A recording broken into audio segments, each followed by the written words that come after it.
Mon pays, ce n'est pas un pays, c'est l'hiver.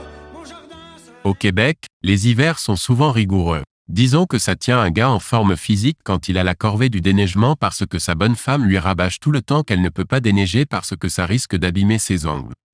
Bien sûr, comme la plupart des Québécois, j'ai un chasse-neige pour alléger cette corvée.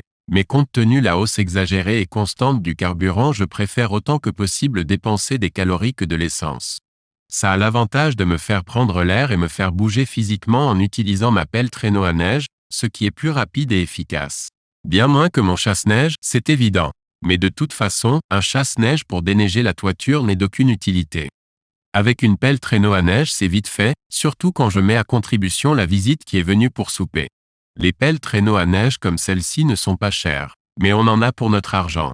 Ce modèle coûte autour de 60 $ canadiens. Depuis 22 ans que j'habite au Lac-Masson, j'ai bien dû la remplacer une bonne dizaine de fois. Ça a l'air de rien comme ça, mais c'est quasiment le prix d'un bon chasse-neige usagé. Aujourd'hui, après l'avoir utilisée, je me disais que je serais dû pour la remplacer. Encore. Elle commence à montrer ses signes habituels de faiblesse. Pour exemple, au départ, comme le montre cette photo, le manchon est crochu vers le bas. Ce n'est pas la première fois que je le redresse, mais c'était la dernière. Aussi, le rebord où on a l'habitude de pousser avec le pied pour enfoncer la gratte plus loin. Il commençait à craquer.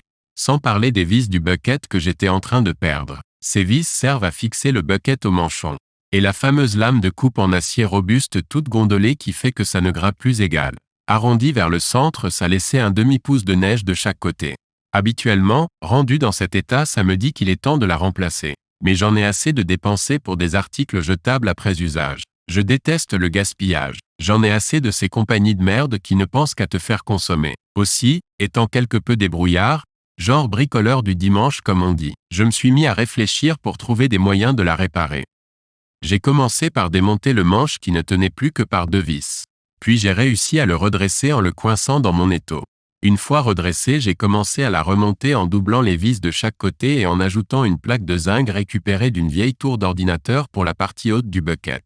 J'ai utilisé des vis à métal en stainless 316L. C'est solide et ça ne rouille pas. Ensuite, j'ai redressé la lame de coupe à coups de masse. J'ai bolté un fer-angle en acier de 1 pouce et demi récupéré d'un ancien support de lit, au manchon, juste au-dessus de la partie craquée du bucket. Grâce à ce fer-angle, je vais pouvoir y aller à bon coup de pied. Plus de danger de casser le bucket en le poussant du pied. Un autre Christie de point faible de ces manchons ergonomiques, bien commode mais facile à plier. Lui aussi j'ai dû le redresser souvent, au point qu'il devenait de plus en plus fragile. J'ai rajouté une barre de 1 pouce et quart de diamètre que j'ai fait à partir d'un tuyau d'aluminium, vissé en plein centre de la poignée ergo après l'avoir redressée elle aussi, et l'autre extrémité va rejoindre le fer-angle. Je l'ai fixé à l'aide d'un écrou et d'un boulon. Avec ce renforcement, ça ne risque plus de plier. Aussi, j'ai remplacé les vis qui fixent le manche au bucket. J'en ai mis 3 de chaque côté. J'ai choisi des vis plus grosses et en acier galvanisé. Avant mes modifications, le bucket ne tenait que par 3 petites vis de chaque côté. Maintenant, il est fixé par 5 bonnes vis de chaque côté. Voilà le résultat final. Une vieille pelle traîneau toute décrissée, juste bonne pour les poubelles, maintenant reconditionnée en super pelle traîneau, heavy duty. Ça a été long mais je pense qu'elle va durer bien plus longtemps qu'il me reste d'hiver à connaître.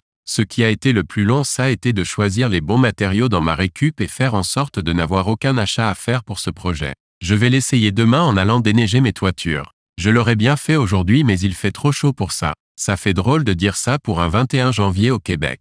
En plus, j'ai 2 autres pelles traîneau comme celle-là mais un peu plus petites. L'une d'elles est déjà trop maganée pour que ça vaille la peine de faire la même chose, mais l'autre est presque neuve et je vais y apporter les mêmes modifications.